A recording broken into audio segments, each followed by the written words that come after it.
여자들이 선택하는 남자와 거르는 남자를 파악하는 기준을 제시하고 내가 선택한 남자와 연애할 수 있는 방법을 소개하겠습니다. 먼저 걸러야 하는 남자를 파악하는 기준입니다. 첫 번째, 여자만 보면 들이대는 남자는 일단 거르세요. 동호회, 학회, 취미 모임 등에 참여한 지 얼마 되지 않았는데도 이미 호감을 드러내고 대시하는 남성은 조심해야 합니다. 이런 남자들은 나한테만 적극적인 것이 아니라고 생각해야 됩니다.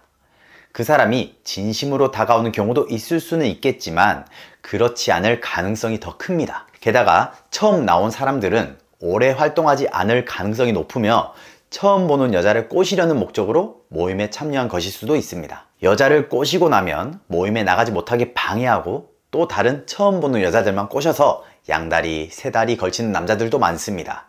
그래서 남자들의 접근에 주의하고 간단하게 호감을 드러내는 것에 너무 긍정적으로 반응하지 않는 것이 좋을 수 있겠습니다. 두 번째, 직장인 동호회에서 리더나 스텝을 하는 남자는 주의한다. 자신의 직업에서 바쁜 사람들은 동호회에서 리더나 스텝으로 활동하는데 시간과 열정을 투자하기 어렵습니다. 특히 나이가 30, 40이 넘었는데 자신의 직업보다 동호회나 취미생활에 책임감을 가지고 활동하는 것은 자신의 직업에 열정이 부족하거나 일에 시간을 충분히 투자하지 않는 것으로도 해석될 수 있습니다. 물론 정말 일을 잘해서 회사에서 인정받는 사람 중에서 취미생활에 전념할 수 있는 사람도 있을 수는 있습니다. 하지만 그런 사람은 그리 많지 않습니다. 세 번째, 여자들에게 친절한 남자는 주의한다. 모든 여성들에게 친절하고 배려하는 남자들도 조심해야 합니다. 남자든 여자든 자신에게 친절한 상대라면 친해졌다고 생각해서 연락을 편하게 할 수 있습니다. 그렇게 이성과 연락할 핑계가 많은 사람은 연락하는 사람들과 연애를 돌아가면서 할 수 있는 기회가 많습니다. 모임에서 여자들과 친한 남자도 제외하고 생각하는 것이 좋습니다.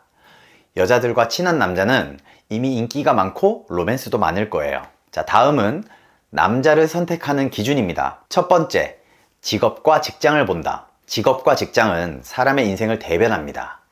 직업과 직장으로 성향과 특성을 파악할 수도 있습니다. 연구직인 사람은 한 분야에 대한 깊은 관심과 집중력을 가진 사람일 가능성이 높아요.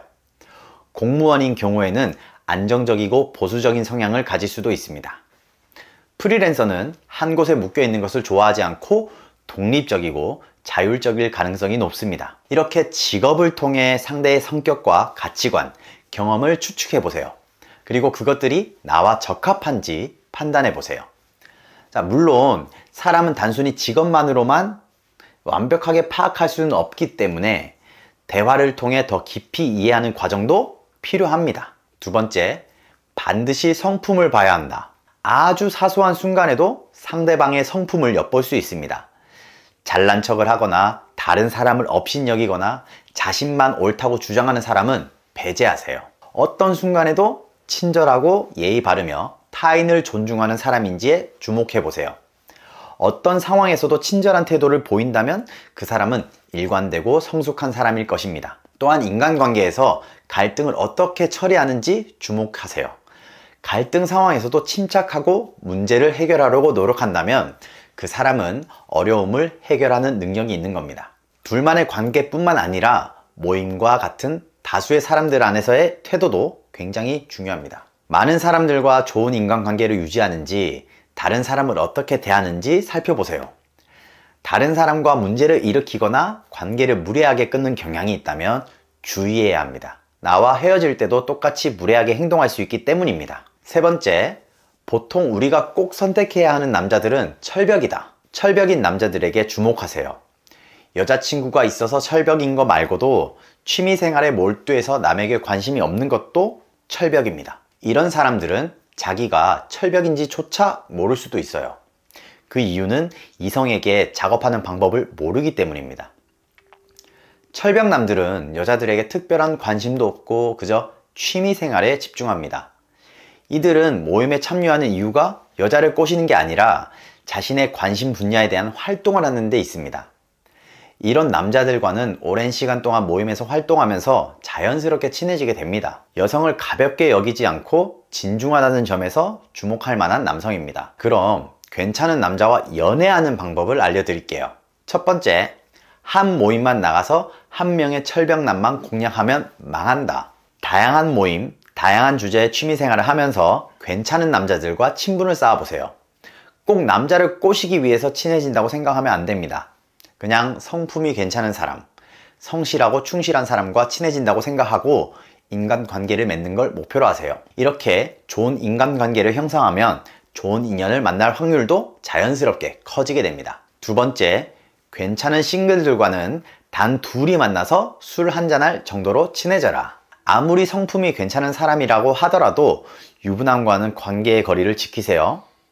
괜찮은 유부남들은 여자들에게 틈을 보여주지 않고 인간관계를 하지만 사람 사이가 어떻게 오해받을지 모르기 때문에 굳이 단둘이 술 마시는 사이가 될 필요는 없습니다. 괜찮은 사람이라고 검증된 싱글과만 친구가 되세요. 단, 편안하게 커피 한 잔이나 술 한 잔을 마시며 대화하고 연락을 자주 주고받을 수 있는 친구 관계를 유지하세요. 세 번째, 어느 날 갑자기 이성으로 보이게 되는 순간이 온다. 사실 남녀 사이의 관계는 예측하기 힘들기 때문에 때로는 예상하지 못한 감정이 갑자기 생길 수가 있어요. 성품이 괜찮고 친한 사이인데 남자로 보이지 않는 남사친이 있더라도 어느 순간 갑자기 이성으로 보이게 될지도 모르는 일입니다. 남자도 마찬가지로 여사친을 여자로 느끼는 순간이 오기 마련입니다. 친하게 지내는 남자 사람 친구가 친구로는 괜찮지만 이성으로서는 빵점이라면 그냥 연락만 하고 지내세요. 괜한 호감이라도 생기면 곤란하니까요. 친하게 지낼 사람을 검증하고 선택해서 친하게 지내다 보면 3년 뒤에 그 사람과 썸을 타게 되고 자연스럽게 5년 뒤에 연인으로 발전할 수도 있습니다. 지금까지 알려드린 내용들은 남자들에게도 똑같이 적용됩니다. 남성분들도 똑같이 행동하면 괜찮은 여자를 선택하고 연애할 수 있습니다.